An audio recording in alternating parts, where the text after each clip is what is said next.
بعد فأعوذ بالله من الشيطان الرجيم بسم الله الرحمن الرحيم قال الله تعالى وإن يمسسك الله بضر فلا كاشف له إلا هو وإن يردك بخير فلا راد لفضله يصيب به من يشاء من عباده وهو الغفور الرحیم۔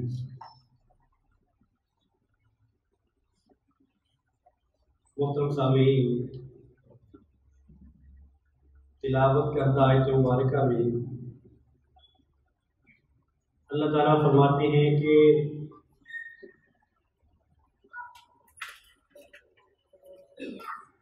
اگر تجھے اللہ تعالیٰ تکلیف پہنچا دے، اگر اللہ تعالیٰ تجھے نقصان پہنچانے کا، تکلیف پہنچانے کا ارادہ کرے تو کوئی شخص اسے دور کرنے والا نہیں ہے، کوئی چیز اسے دور کرنے والی نہیں ہے۔ وہ نقصان جو وہ تکلیف جو اللہ تعالیٰ تمہیں پہنچانا چاہتے ہیں، اس اللہ کے علاوہ کوئی اور اسے دور نہیں کر سکتا۔ وَإِن يُرِدْكَ بِخَيْرٍ، اور وہ اللہ اگر تجھے بھلائی دینا چاہے، تجھے نفع دینا چاہے، تجھے خیر دینا چاہے، فَلَا رَادَّ لِفَضْلِهِ، تو پھر اللہ کے فضل کو کوئی شخص روک نہیں سکتا، اسے رد نہیں کر سکتا۔ يُصِيبُ بِهِ مَن يَشَاءُ مِنْ عِبَادِهِ، وہ اپنے بندوں میں سے جسے چاہتا ہے یا پہنچاتا ہے۔ وَهُوَ الْغَفُورُ الرَّحِيمُ، وہ بہت بخشنے والا، بہت رحم کرنے والا۔ سامعین محترم،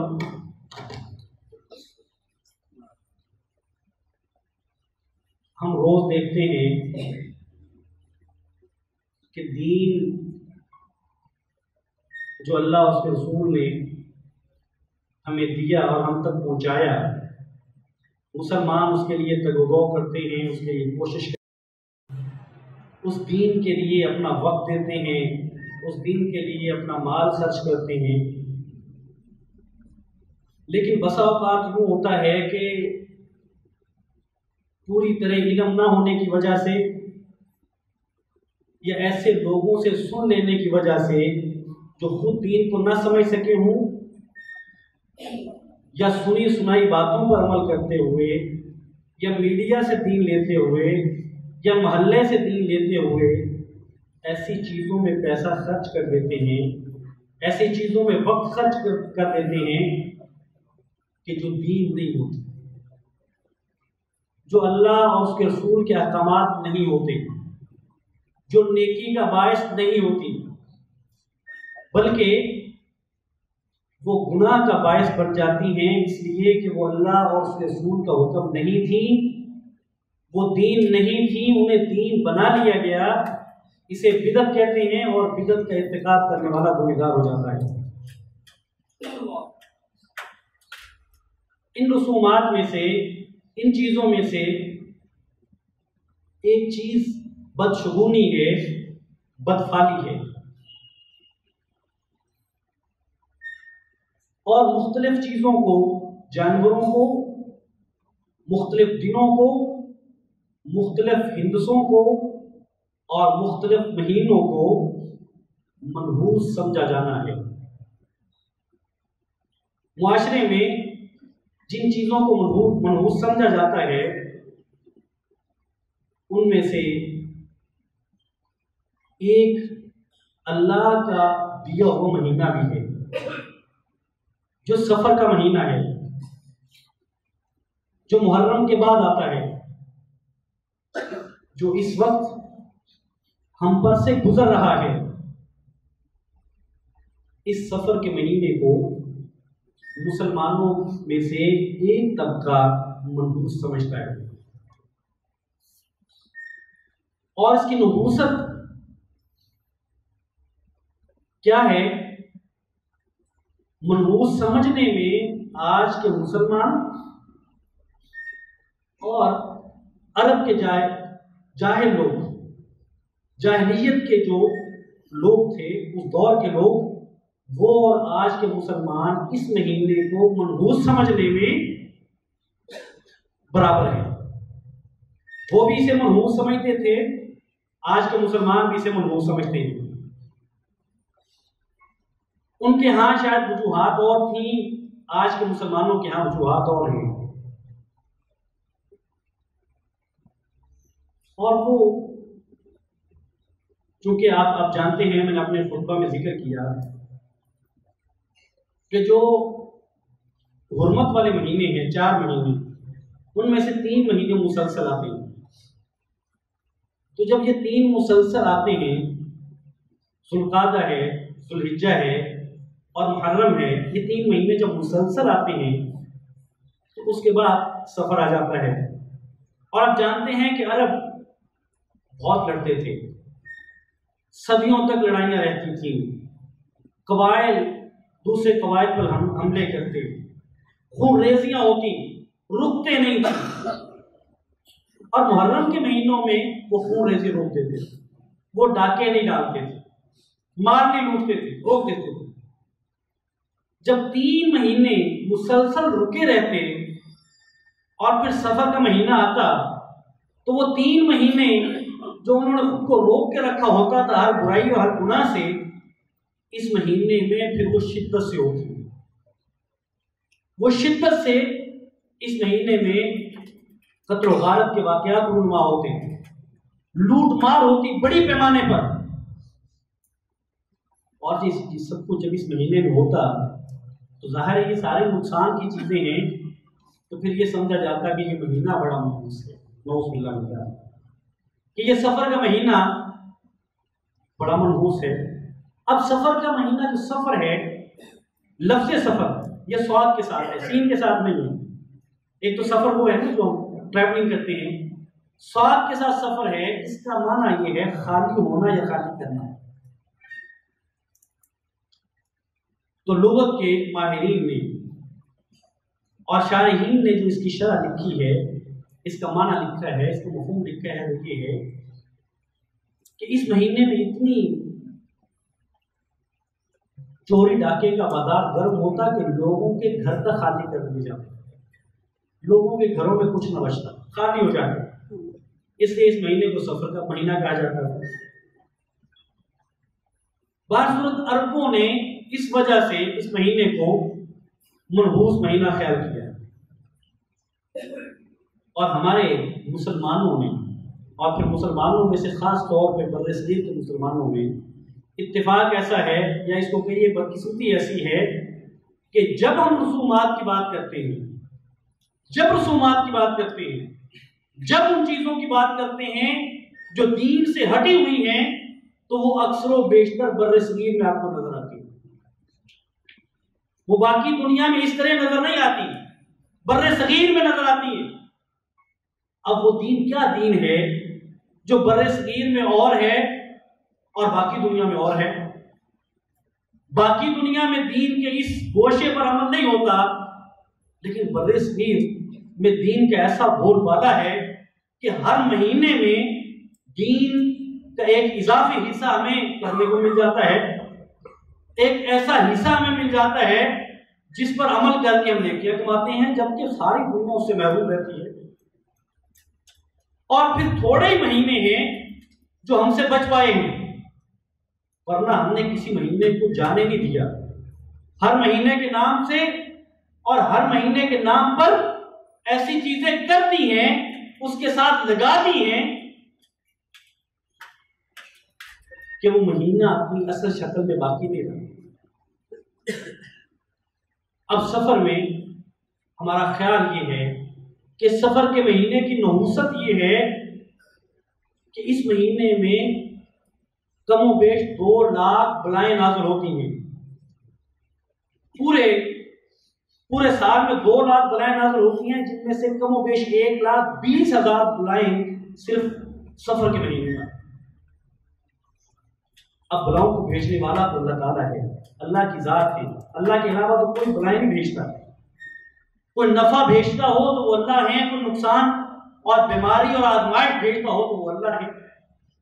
اب اللہ تعالیٰ سے ہمیں پوچھنا چاہیے کہ یا اللہ اتنی بلائیں اور ایک مہینے میں، تو یا اللہ یہ آپ نے بھیجی ہیں کہ نہیں بھیجی؟ تو اللہ تعالیٰ نے تو ہمیں کہیں نہیں بتایا کہ اللہ تعالیٰ نے یہ بھیجی، کہیں بھی نہیں بتایا۔ آپ صلی اللہ علیہ وسلم جو اللہ کے پیغام کو ہم تک پہنچانے والے ہیں، انہوں نے ہمیں اس بارے میں کوئی ایک بات نہیں بتائی کہ اس مہینے میں کم و بیش 1,20,000 بلائیں آتی ہیں، نہیں بتائی۔ تو یہ بلاؤں کی خبر کس نے دی ہے؟ یہ مسلمان جو اتنے بڑے پیمانے پر اس مہینے کو منحوس سمجھتے ہیں اور اس میں ان بلاؤں سے بچنے کے لیے کوئی فلاں چیز کے کیپسول بنا کے دریا میں پھینکتا ہے، کوئی فلاں کے بنا کے پھینکتا ہے، کوئی میٹھی چیز بناتا ہے، کوئی نمازیں اس مہینے کے نام کی خاص نماز پڑھتا ہے، وہ یہ تو بتائے کہ اسے یہ بات کس نے بتائی، یہ کس نے کہا کہ اس مہینے میں 1,20,000 بلائیں آتی ہیں۔ پہلے ایک بے بنیاد بات بنا لی جاتی ہے، اسے معاشرے میں پھیلا دیا جاتا ہے، اور پھر اس کے نام پہ کھانے شروع ہو جاتے ہیں، پھر اس کے نام سے عبادتیں شروع ہو جاتی ہیں۔ تو اللہ تعالیٰ نے ایسی بات نہیں بتائی۔ پھر اس مہینے کی نحوست کی ایک وجہ یہ بتائی جاتی ہے کہ اس مہینے کا جو آخری ہفتہ ہے، آخری بدھ ہے، اس بدھ میں، بدھ کے دن رسول اکرم صلی اللہ علیہ وسلم نے، یہ اس کی نحوست نہیں، اس میں یہ ایک اور چیز ہے، میں یہ اس کو بعد میں ذکر کر دیتا ہوں۔ اس مہینے کی نحوست میں یہی بلاؤں کا آنا ہے۔ اب آپ صلی اللہ علیہ وسلم نے نہیں بتایا، بلکہ آپ صلی اللہ علیہ وسلم کیا فرماتے ہیں؟ آپ صلی اللہ علیہ وسلم فرماتے ہیں لا عدوى ولا طیارہ ولا حامہ ولا سفر۔ رسول کریم صلی اللہ علیہ وسلم فرماتے ہیں کہ بیماری کا متعدی ہونا کی بات درست نہیں ہے۔ کوئی اگر یہ بات کہتا ہے کہ بیماری ایک سے دوسرے کو لگ جاتی ہے تو یہ بات صحیح نہیں ہے۔ اور ایک دوسری حدیث مبارکہ میں جب آپ صلی اللہ علیہ وسلم نے یہی بات بتائی تو ایک صحابی کہنے لگے کہ یا رسول اللہ، ہمارے اونٹ جب صحراؤں میں ہوتے ہیں تو بڑے تندرست ہوتے ہیں، بڑے صحت مند ہوتے ہیں، لیکن جب ہم ان کو باڑے میں لے آتے ہیں، ایک کو خارش لگتی ہے تو سب کو لگ جاتی ہے، یہ کیوں؟ گویا کہ صحابی رسول یہ کہنا چاہتے ہیں کہ آپ تو فرما رہے ہیں کہ بیماری متعدی نہیں ہے، بیماری ایک سے دوسرے کو نہیں لگتی ہے، جبکہ اونٹوں میں تو ایسا نہیں ہے، اونٹوں میں تو لگ جاتی ہے، جب ایک کو خارش ہوتی ہے تو باقیوں کو بھی خارش لگ جاتی ہے۔ آپ صلی اللہ علیہ وسلم نے فرمایا کہ اگر بعد والے اونٹوں کو پہلے اونٹ سے لگی تھی تو یہ بتاؤ پہلے اونٹ کو کہاں سے لگی تھی؟ یعنی اگر پہلے اونٹ، آپ کہیں گے کہ پہلے اونٹ کو تو اللہ نے لگائی تھی، تو پھر اگلے اونٹوں کو اللہ کیوں نہیں لگا سکتے؟ اس کے لیے پہلے اونٹ کی ضرورت کیا ہے؟ آپ صلی اللہ علیہ وسلم کے فرمانا چاہتے ہیں لا عدوى، بیماری متعدی نہیں ہوئی، ولا طیارہ، اور پرندے کوئی چیز نہیں ہے، پرندوں کی فال کوئی چیز نہیں ہے، بدفالی کوئی چیز نہیں ہے۔ اور یہاں بھی سوء اتفاق سے عرب کے جاہل اور آج کے مسلمانوں کی بڑی تعداد متفق ہے کہ پرندوں سے بدفالی لینا ٹھیک ہے۔ وہ بھی یہ کرتے جب انہوں نے سفر کرنا ہوتا تو کسی پرندے کو اڑا دیتے، پرندہ اڑتے اڑتے اگر دائیں طرف چلا جاتا تو یہ سمجھتے کہ ہمارا سفر ٹھیک رہے گا، اور اگر پرندہ بائیں طرف چلا جاتا تو ان کا خیال یہ ہوتا کہ یہ سفر نقصان دہ ہو سکتا ہے، کہ واپس گھر لوٹ آتے ہی سفر نہیں کرتے۔ اور آج کے مسلمان بھی پرندوں سے فال لیتے ہیں، اور میں اس پہ بات کر چکا ہوں کہ فال لیتے ہیں، اور مسلمانوں کے، اگر ہم صرف بر صغیر پاک و ہند کی بات کریں یا صرف پاکستان کی بات کریں، بر صغیر کو بھی چھوڑ دیں، تو 20-22 کروڑ عوام کی خیر اور شر، ان کا فائدہ اور ان کا نقصان، ان کی خوش قسمتی اور ان کی بد قسمتی ان کے 25-30 تھیلیوں کے اندر بند ہوتی ہے۔ اور جو ان 25-30 تھیلیوں میں سے ایک تھیلی کو اٹھاتا ہے، ایک لفافہ اٹھاتا ہے، اس کے اندر میں سے اس بندے کی قسمت نکل آتی ہے۔ اور یہ 25-30 جو لفافے ہیں، ان میں کم و بیش پاکستان کی کوئی 22 کروڑ عوام کی، آپ کتنے زیادہ کر لیں، یہ جو فال نکالنے والے ہیں ان کو آپ 50,000 1 لاکھ کر لیں، 1 لاکھ لوگوں کے 1 لاکھ طوطوں کے اندر 22 کروڑ عوام کی قسمت کا حال موجود ہے۔ اور مسلمان نکلواتے ہیں، اور مسلمان اس پہ یقین رکھتے ہیں، جبکہ ان کے نبی محترم صلی اللہ علیہ وسلم فرماتے ہیں وَلَا طِيَارَ، پرندے کوئی چیز نہیں ہے، پرندوں کی فال کوئی چیز نہیں ہے۔ اب یہ بات کس نے بتانی ہے؟ کون بتائے گا؟ ہمارے گھر گھر میں یہ تو چند لوگوں کی بات ہے، ہم یہاں سمجھتے ہیں کہ یہ ہماری بات نہیں ہے، یہ تو ان لوگوں کی بات ہے جو جن کو دین کا پتہ نہیں ہے، جو علم سے دور ہیں، علم سے ناآشنا ہیں۔ ہمارے گھروں میں بدفعلیاں ہوتی ہیں، ہمارے گھروں میں، ہماری دکانوں پہ، آپ کی ان مارکیٹوں میں، آپ صبح کے وقت میں ایک گاہک آ جاتا ہے ادھار لینے کے لیے، تو ہم کیا کہتے ہیں؟ ہم کیا سمجھتے ہیں؟ ادھار نہیں دیتے، کہ اگر اس کو ادھار دیا تو پھر سارا دن ادھار لینے والے جاتے ہیں۔ یہ کیا ہے؟ یہ بات کس نے بتائی ہے؟ یہ غیب کا علم آپ کو کس نے دیا ہے کہ اگر آپ نے ایک یہ کام ابھی ایسا کر دیا تو اگلے 10-12 گھنٹے ایسا ہی ہوتا رہے گا؟ آپ کو کیا معلوم؟ یہ خبر کس نے دی؟ یہ علم کس نے دیا؟ یہ بدفعلی ایک طرح کی ہے۔ ایک شخص سامان لینے آتا ہے، آپ اس کے ساتھ ریٹ کرتے ہیں، اور ریٹ آپ کا وہی ہے جس پہ آپ کی پرچیزنگ ہے، یہ کہتا ہے میں دینے یہی ہے، تو دکاندار کیا کہتا ہے؟ بھائی اسی پہ لے لو، تم پہلے گاہک ہو، یہ جگہ جگہ پہ آپ کو سننے کو ملے گا، تم پہلے گاہک ہو میرے، تمہیں واپس نہیں موڑنا۔ کیا مطلب ہے؟ پہلا گاہک کیا ہوتا ہے؟ یہ بات کس نے کہی ہے کہ اگر پہلا گاہک نہ مڑے تو گاہک آتے رہتے ہیں، اور پہلا مڑ جائے تو پھر گاہک نہیں آتے؟ یہ بات کس نے بتائی ہے؟ ہمارے گھروں میں دن کے آخری پہر میں، شام کے وقت جھاڑو نہیں دیا جاتا۔ کیوں نہیں دیا جاتا؟ رزق جھاڑو کے ساتھ ہی باہر چلا جاتا ہے۔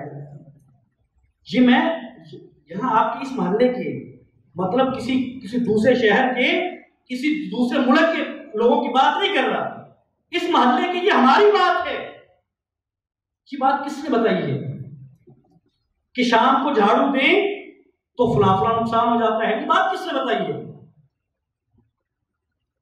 یہ بات کس نے بتائی ہے کہ کوا چھت پہ بیٹھ کے بولے تو مہمان آتے ہیں؟ یہ بات کس نے بتائی ہے کہ کالی بلی سامنے سے گزر جائے تو نقصان ہوتا ہے؟ یہ علم کہاں سے آیا ہے؟ اس علم کی بنیاد کیا ہے؟ ایک مسلمان جو اللہ اور اس کے رسول صلی اللہ علیہ وسلم کی بات سے ہٹتا نہیں ہے، ان کی بات کے علاوہ کسی کی بات اس کے لیے دین نہیں ہے، وہ شخص ان چیزوں کو اپنی قسمت، ان چیزوں سے لیتا ہے، ان چیزوں سے وہ اپنا مستقبل جانتا ہے۔ آپ صلی اللہ علیہ وسلم فرماتے ہیں وَلَا طِيَارَ وَلَا هَامَّ، الو کی کھوپڑی، الو کی آواز، یہ بڑا اس کو عجیب جانور سمجھا جاتا ہے، اور ہمارے ہاں جو جادوگر ہیں ان کے ہاں الو کا نام بڑا عام لیا جاتا ہے، اور جہاں الو کا نام یا الو کی کھوپڑی کا ذکر آ جاتا ہے تو بھئی ہم تو ڈر جاتے ہیں سارے کہ یہ کوئی بڑا ہی جادو ہے، یہ کوئی بڑی بات ہے، یہ چھوٹی بات نہیں ہے۔ آپ صلی اللہ علیہ وسلم فرماتے ہیں اس کی کوئی حقیقت نہیں ہے۔ ولا سفر، اور سفر کو منحوس جاننے کی یا سفر کی نحوست کی کوئی حیثیت نہیں ہے۔ سفر کے مہینے کو منحوس یہ آپ صلی اللہ علیہ وسلم کا فرمان ہے. میں نے آغاز میں آپ سے پوچھا کہ اگر کوئی شخص یہ کہتا ہے کہ اس میں 1,20,000 بلائیں آتی ہیں، اس کے پاس یہ بات کہنے کی، اس علم کے آنے کی دلیل کیا ہے، اس کی بنیاد کیا ہے؟ اگر ہے تو مسلمانوں کو بتانا چاہیے. اب یہ جو مسلمان پاکستان کے یا بر صغیر کے اس مہینے میں شادیاں کرنا چھوڑ جاتے ہیں، یہ پچھلے دنوں یہ مارکیٹ میں میرا اتفاق ہوا تو 2 کاروباری لوگ باتیں کر رہے تھے، تو ایک دوسرے سے کہہ رہا تھا کہ بھائی یہ 2 ہی مہینے ہیں، اس کے بعد آپ کا کاروبار ٹھیک ہو جائے گا، یہ محرم ہے اور سفر ہے، اس کے بعد گاہک آنا شروع ہو جائے گا. گاہک کیوں نہیں آتا؟ گاہک کو یہ علم کس نے دیا؟ گاہک کو یہ بات کس نے بتائی کہ محرم میں اور سفر میں خوشیاں نہیں مناتے، محرم میں اور سفر میں شادیاں نہیں کرتے، محرم اور سفر میں ختنے نہیں کرتے، محرم اور سفر میں نئے کپڑے نہیں پہنتے؟ یہ بات کس نے بتائی ہے؟ یہ کس نے کہا ہے؟ میں نے پوچھا آپ سے، اگر کسی کو معلوم ہو یا کوئی کسی سے پوچھ کے بتا سکے تو مجھے بھی بتائیے گا، تاکہ میں لوگوں کو بھی بتا سکوں کہ یہ سفر اس لیے منحوس ہے. لیکن میں آپ کو بتا رہا ہوں کہ آپ صلی اللہ علیہ وسلم کی حدیث مبارکہ ہے، آپ فرماتے ہیں کہ سفر کے منحوس ہونے کی، سفر میں نحوست آنے کی کوئی حیثیت نہیں ہے، کوئی بنیاد نہیں ہے.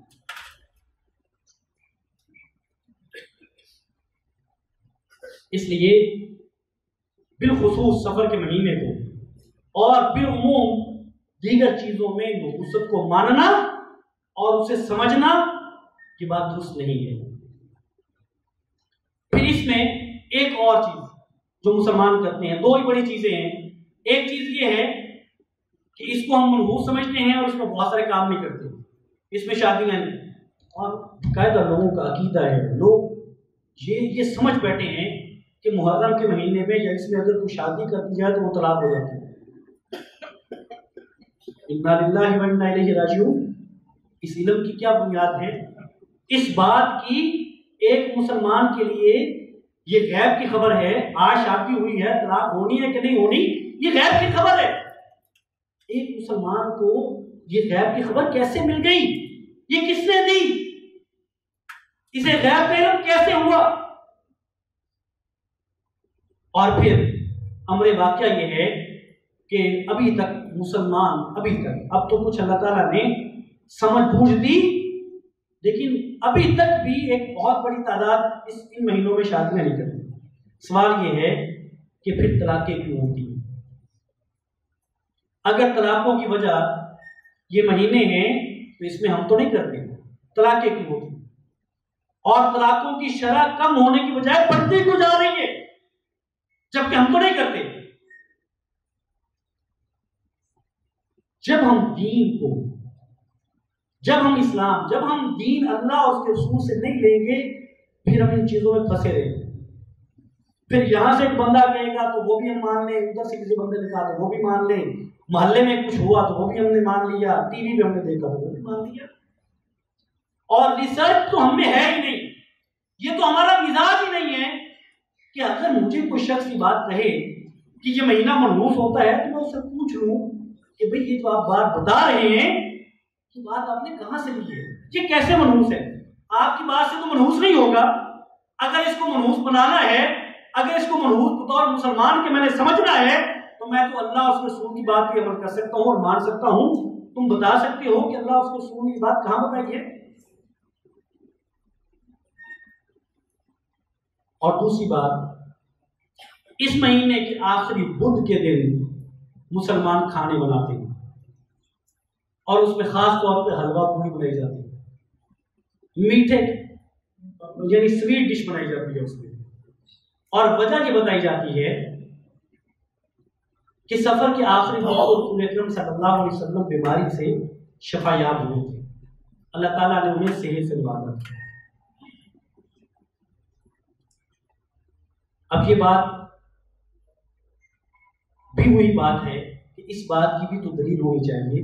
پہلی بات یہ ہے کہ کیا واقعتاً سفر کی آخری بدھ کو ہی آپ صلی اللہ علیہ وسلم شفا یاب ہوئے تھے؟ جبکہ علامہ شبلی سید سلیمان ندوی رحمۃ اللہ علیہ، ان کا کہنا تو یہ ہے کہ آپ صلی اللہ علیہ وسلم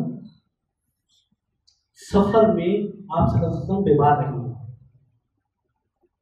محرم کے آخر میں آپ صلی اللہ علیہ وسلم بقیہ غرقد تشریف لے گئے، اور جب واپس آئے تو آپ بیمار پڑ گئے، اور کم و بیش 13 دن تک آپ بیمار رہے۔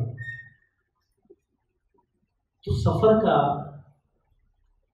جو مہینہ ہے یا سفر کے جو ایام ہیں وہ تو آپ صلی اللہ علیہ وسلم کی بیماری کے ایام ہیں، اور یہ بیماری ایسی ہے جس سے آپ کو صحت نہیں ملی، جس سے آپ شفا یاب نہیں ہوئے، بلکہ اس بیماری سے آپ اللہ کو جان گئے۔ تو یہ بدھ کہاں سے آیا ہے؟ اور مان لیا کہ اس بدھ میں اللہ تعالیٰ نے اپنے نبی محترم صلی اللہ علیہ وسلم کو صحت دی تھی، تو سوال یہ ہے کہ اس صحت ملنے پر کیا صحابہ کرام نے یہی نماز پڑھی تھی جو آج ہم پڑھتے ہیں اس دن میں، اس بدھ میں؟ اس آخری بدھ کو جو ہم نے نماز بنائی ہے اور جو تسبیحات ہم نے تشکیل دے لی ہیں، کیا یہ تسبیحات اور یہ نماز اس خوشی میں صحابہ کرام نے بھی پڑھی تھی؟ اور کیا یہ کھانے صحابہ کرام نے بھی اس دن بنائے تھے؟ آپ صلی اللہ علیہ وسلم کے گھر میں بھی اسی طرح خوشی منائی گئی تھی؟